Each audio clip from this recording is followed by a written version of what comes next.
IFM News. IFM News. IFM Excited News. siya. Lokal. Idol Dennis, kamen. Madaman ti panagsagana iti Ilocos Norte para kada to'y panagfiesta itili iti masungad nga bulan.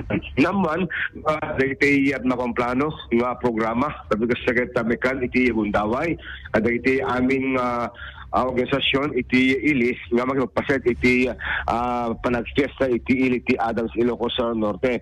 Nabaga ti Municipal Tourism Office kagen iti munisipyo iti panahi-promote iti pagpaspasyaran kas kumakani iti falls kinda dumapay nga pagtagalakwan iti wine iti ili ti Adams Ilocos Norte.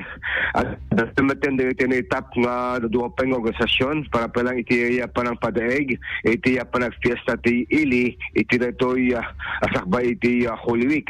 Naman nga ti Adams Ilocos Norte ket adan to pa dagiti may display dagiti sikat nga produkto ti Adams Ilocos Norte kas iti wines na dumapay nga walis ken dagiti lunglungan iti pagtaengan no pay medyo nagisdan iti panagpatwat iti furnitures kabuti ni get a kampanya kontra illegal logging ti Adams Ilocos Norte ket adan ti innovation dumapay nga products kas kumakali ti handicrafts ken dumapay iti agdama ti Adams Ilocos Norte ket inino ti panaka-develop iti packaging dagiti local products nga iti agdama ket duandalnen iti international market ng runan iti Metro Manila.